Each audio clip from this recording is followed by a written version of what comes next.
Ayan, mga kasari. Hello po. Dito kung may naririnig kayo, ito yun, nabudol na naman ako. Very effective din naman, malakas din naman yung lamig niya. Kaso, kailangan mo pa siyang tutukan para maramdaman mo yung lamig niya. So, yan. Ito ay nabili ko ng wala pang 200 yata kasi gumamit ako ng voucher sa Shopee Video. Yan topic ko ngayon at gusto ko rin itanong sa inyo kung katulad nung nakaraang topic ko, yung content ko tungkol sa Coca-Cola. Nakabili nga ako sa ibang barangay ng Coke kasalo, pero yun nga, dahil doon ay hindi na rin sila nagpapadeposito. Siguro nationwide na yung patakaran na yun ni Coca-Cola na hindi na sila nagpapadeposito ng mga basyo nilang bote. Kaya naman dito sa tindahan ko, kahit lubag man sa loob ko, ay talagang pinaninindigan ko na hindi na rin ako nagpapadala ng bote sa mga customer ko, kahit kamag-anak pa yan, kahit pinsan pa yan, kahit isang hakbang lang yung bahay nila. Hindi na talaga ako nagpapadala ng bote sa kanila kung wala silang kapalit. Alam ko medyo sumasama yung loob nila. Katulad kanina may bumibili, regular customer ko siya. Gusto niyang bumili, alam ko ibabalik niya naman yung bote. Kaso sa puntong ito, walang exemption sa akin kahit sino pa yung bumili sa akin, kahit na nagbabalik siya ng bote o hindi na talaga ako nagpapahiram. Kaysa malugi ako, kaysa totally maubos yung bote ko, ay hindi na talaga ako nagpahiram. So kahapon nagbenta ako ng mga karton ko, nagbenta ako sa mga ngalakal ng karton. So naka 97 pesos ako doon, 250 lang per kilo dito ng karton. So tinanong ko siya kung meron siya mga bote ng kasalo. Meron daw doon 30 pieces, pero una-unahan daw. Sabi ko, dadaanan ko bukas, pupuntahan ko bukas. So dumaan ng hanggang ngayon, hindi ko pa napupuntahan, nakalimutan ko. So sana maalala ko mamaya after ng vlog ko na mabili ko yung mga basyo, baka maunahan pa ako. Kasi nung bumili nga ako ng mga Coke kasalo, ay dumaan ako na sa mga junk shop, wala akong nakitang mga Coke kasalo na basyo. So 3 pesos daw yung benta nung bumili sa akin ng mga karton doon sa kanyang mga Coke kasalo na basyo. So yun nga yung patakaran ko na hindi na talaga ako nagpapadala ng mga bote. May time na lumalabas yung mga bote ko doon sa mga patakaran na yun. Pag sinabi kong hindi na ako nagbebenta ng kasalo, pasensya na po, pag walang kapalit. So uuwi sila, meron silang dalang bote ng kasalo. Ibig sabihin, meron pala silang mga basyo doon na akin din siguro pero hindi nila ibinabalik. So tatlo na yung nangyaring ganon. So kanina, meron ding bumibili ulit na yan lang sa kapitbahay, lang hakbang lang. Bibili siya ng kasalo Coke pero ang dala niya Royal.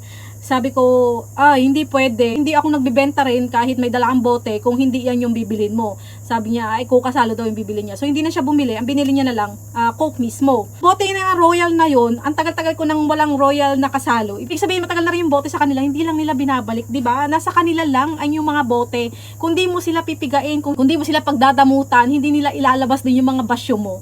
So parang ikaw pa yung nagmamakaawa doon sa mga bote mo. So ngayon talagang pinanindigan ko na, nagpaskil na ako diyan sa harap ng rep na pag walang bote, wag magbibenta. Ako naman, minsan wala din. Minsan naliligo, ibang nagtitinda, minsan namimili.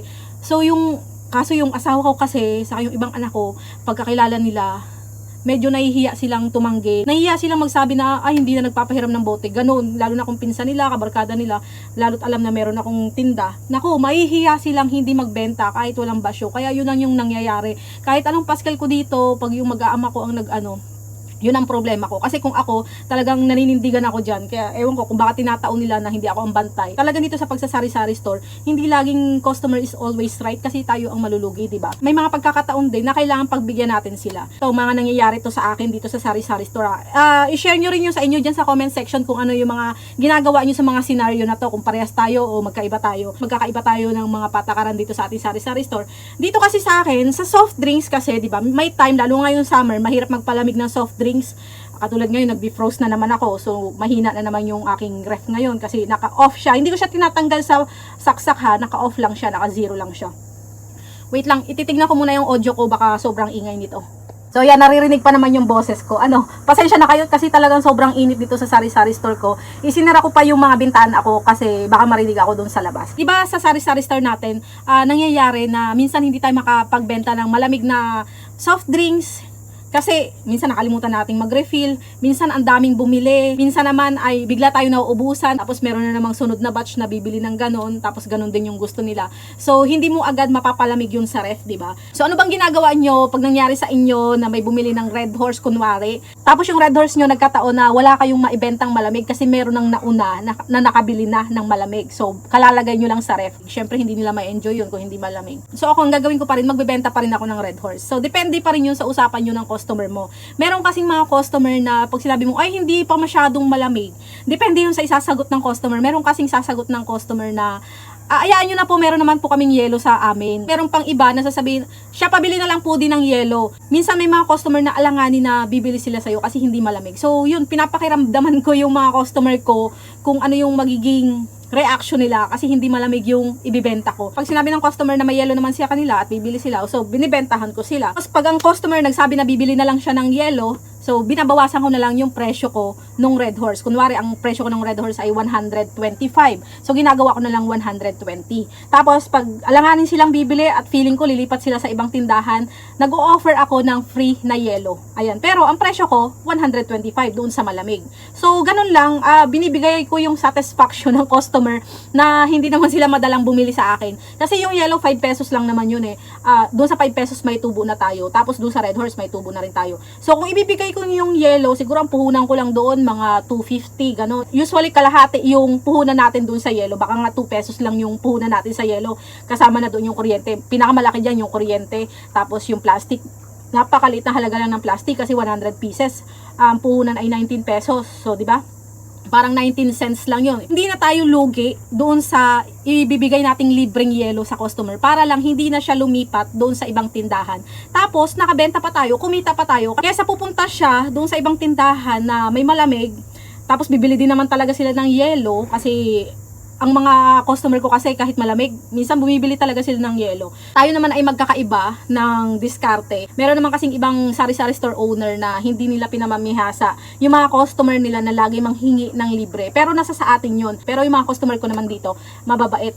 Ako lang yung suplada. Ako kasi prangka. Kung anong nasa isip ko, sinasabi ko sa kanila. Kasi hindi naman iba dito yung mga customer ko. Yung gusto kong sabihin sa kanila, nadadaan ko ng pabiro. At hindi naman sila na-offend. Siguro naman hindi magtatagal yung sari-sari store ko ng ganito, na ganito ako kaprangka kung na-offend sila, diba? Pero feeling ko, okay naman kasi bumabalik-balik pa rin naman sila sa sari-sari store. Pero ito, may mga pagkakataon na hindi naman talaga customers is always right.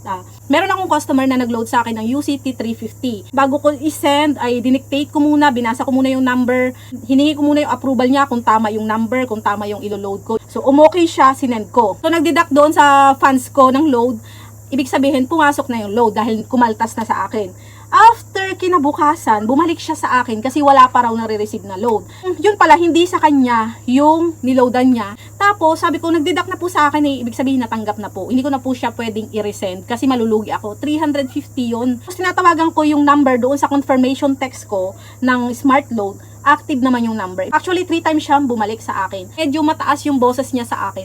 So, sabi ko sa kanya, hindi ako papayag na i-resend ko talaga yun. So, ang ginawa ko, meron akong CCTV, dalawa ang CCTV ko dito. Meron dito sa labas, napakinig din yung audio. Meron dito sa loob na pakinig din yung audio kung ano yung mga numbers na dinictate niya at pinakita ko doon na inulit ko pa yung number bago ko isend.